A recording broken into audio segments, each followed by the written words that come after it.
Assalamu alaikum. Today our topic is contraception. It is an important exam topic and is repeatedly asked in your exams, as well as is also an OSCE station in most of the medical colleges, because COCPs and condoms and intrauterine contraceptive devices are usually an OSCE station. Okay, contraception refers to prevention of unwanted pregnancy.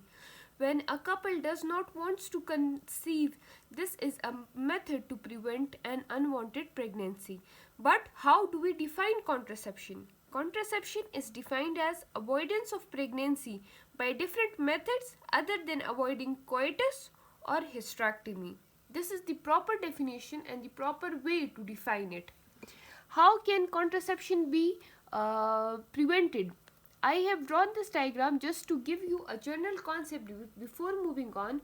First of all,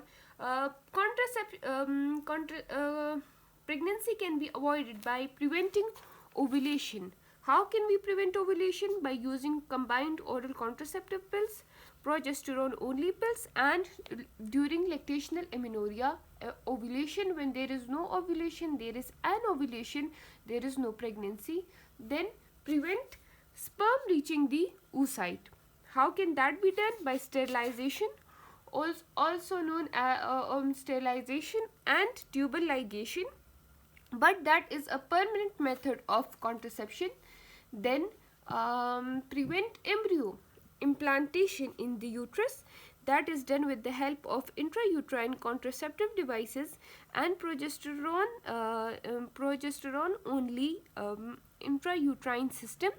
Then the next method is allow sperm into vagina but prevent further passage, which is another method which is achieved with the help of cap or a diaphragm.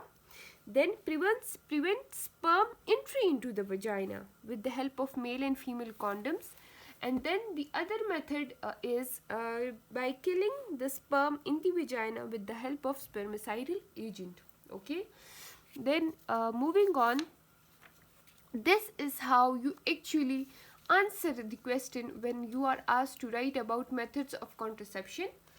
This is a very important question repeatedly asked in your exams, that what are the methods of contraception. There are temporary methods and there are permanent methods. Temporary methods include hormonal method, intrauterine contraceptive devices, barrier method, and natural method. Whereas permanent method includes female sterilization and male sterilization.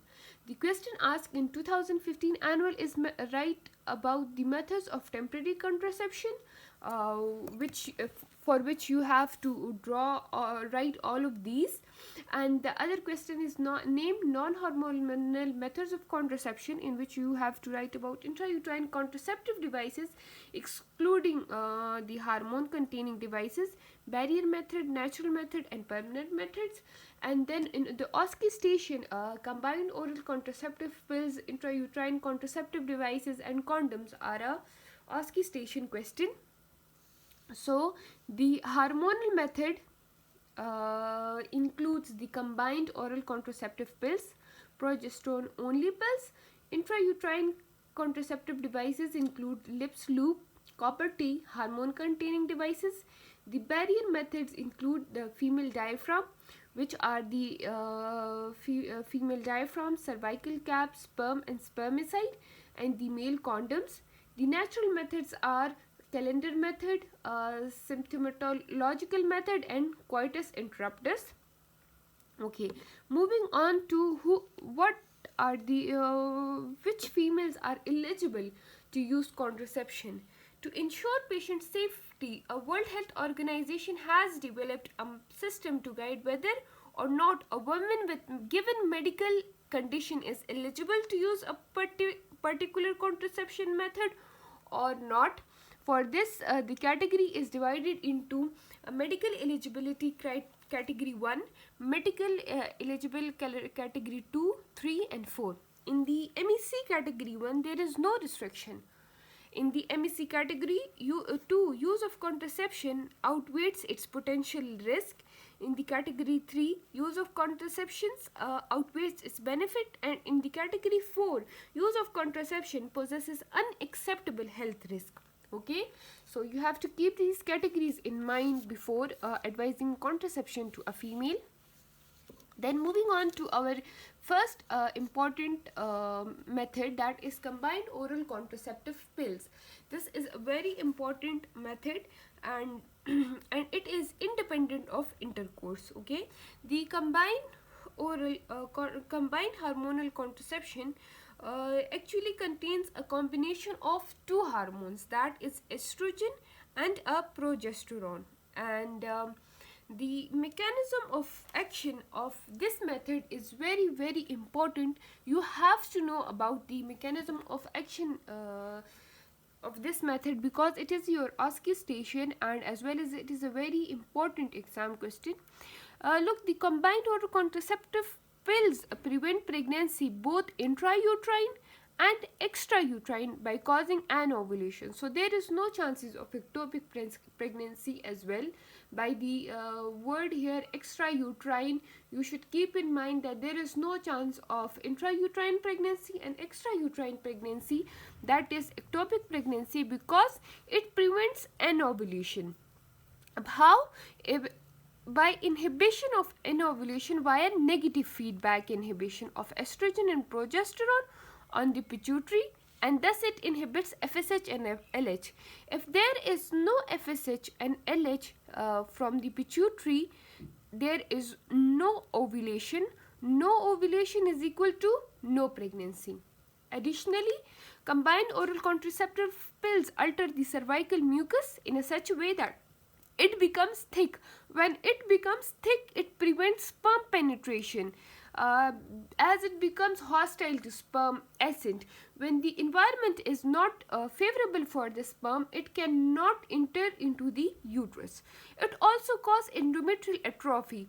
When there is endometrial atrophy, the uterine environment is not suitable for implantation, and pregnancy cannot occur, as the embryo cannot survive, the fetus cannot survive in the uterus.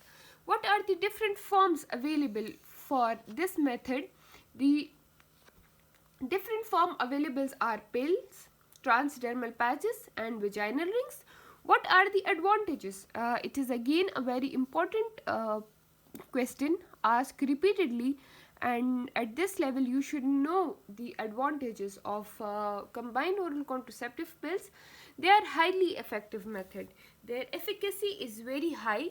They are independent of intercourse. They are cheap and affordable to the local population, and as well as they have non-contraceptive use as well. For what? For the treatment of dysmenorrhea, I have thought that earlier. Dysfunctional uterine bleeding, in functional ovarian cyst, in endometriosis, idiopathic hirsutism, in PCOS, and resistant ovarian syndrome, and long-term protection against ovarian and endometrial cancers, and as hormone therapy in Turner syndrome and premature ovarian failure. These are the advantages of combined oral contraceptive pills, which you should know by heart. What are the disadvantages? Regular compliance is required. In combined oral contraceptive pills, regular compliance is very important. What are the types of combined hormonal contraceptive pills? They come in two types. The low dose estrogen, ethinyl estradiol, 250 microgram, plus first generation progesterone in 4 to 5 milligram, but high dose is equal to higher risk of side effects. So we have another option, low dose estrogen, ethinyl estradiol, 250 microgram, with second and third generation progesterone, which are in the 150 microgram range. Moving on to